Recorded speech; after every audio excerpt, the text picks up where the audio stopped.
Hi. Let's just have a little look here at this recent article from ABC News Online, and it was on Thursday the 6th of February 2014.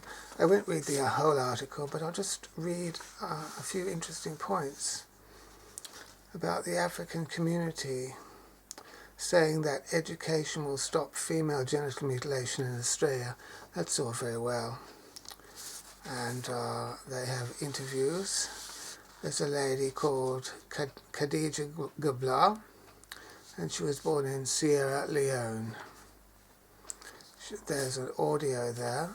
I'll give you the link to the page anyway. The audio is probably still up.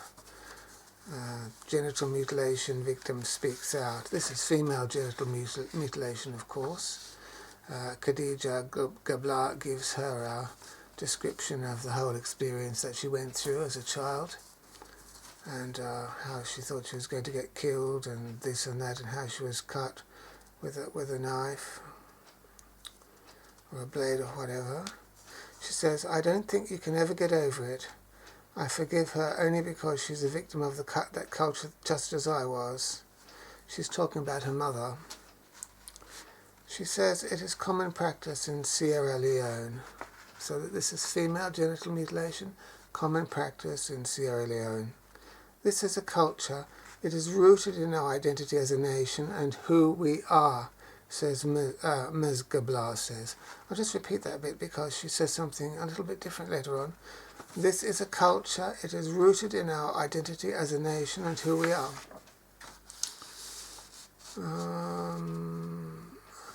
A nurse says that women usually have long-running problems with menstruation, sexuality and urination. There are also mental health issues. Now what's interesting about this is that men who've been genitally mutilated aren't expected to have any mental health issues at all. They're not supposed to get over it, aren't they? Or they're supposed to have not felt anything, or it happened when they were babies, so supposedly they've forgotten all about it. And because you forget about it, it doesn't matter. Because you were date raped when you were drunk or on drugs or something, it doesn't matter because you didn't know about it. Let's see, women can have flashbacks, fair enough. I mean, do men not have any mental problems? As I said, men aren't expected to have any mental problems about male genital mutilation. Our African community, we are giving them information and we are saying that this is what it is. It's against the law, it's against the health values and the rights of the child. So if it's a female child has rights. And that's interesting. Remember, it's 21 years in jail now if you genitally mutilate a girl in New South Wales. And yes.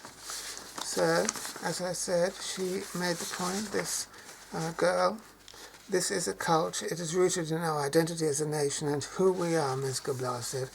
But interestingly, if you listen to the radio interview that goes with this article, Khadija Gabla from Sierra Leone, had her clitoris removed, and she seems to think that a man was the person who originally, she says she thinks that a man was the person who originally thought up female genital mutilation in order to control the sexuality of women. Isn't that interesting? She said earlier, this is a culture, it is rooted in our identity as a nation and who we are. In other words, it's the psychology of the whole people that she's come from. But she has the audacity here to blame a man. She blames a man for she thinks it's a man who thought up female genital mutilation in order to control the sexuality of women. And of course, that sounds like Western feminists speak to me. Sounds like she's been indoctrinated. Anyway, and women grabbed onto the idea and ran with it, she suggests. She suggests that women grabbed onto this this idea that was invented, this female genital mutilation idea that was invented by a man, and women grabbed onto the idea and ran with it. In other words, men are to blame for female genital mutilation. even though sisters are busily doing it to themselves. Who's doing all the female genital mutilation in Sierra Leone? I'd say it's mainly women doing it to other women, isn't it? But she somehow has managed to blame men. That's interesting. And don't forget that no little boys are protected by law in New South Wales. They're not.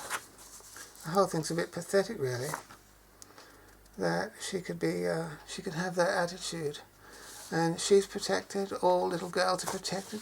There was no mention of protecting little boys in that article. Feminists wouldn't seem to care about male genital integrity. They wouldn't. That goes for Pru Goward in New South Wales, who is, she's been highly vocal about the new 21-year jail term for female genital mutilation. Then we have on the Sex Discrimination Commissioner, Elizabeth Broderick. She won't ever utter a word in defence of male genital integrity. Never. She won't ever. She hasn't done. No other Sex Discrimination Commissioner either has ever uttered a word in defence of male genital integrity. Something to think about anyway. See ya.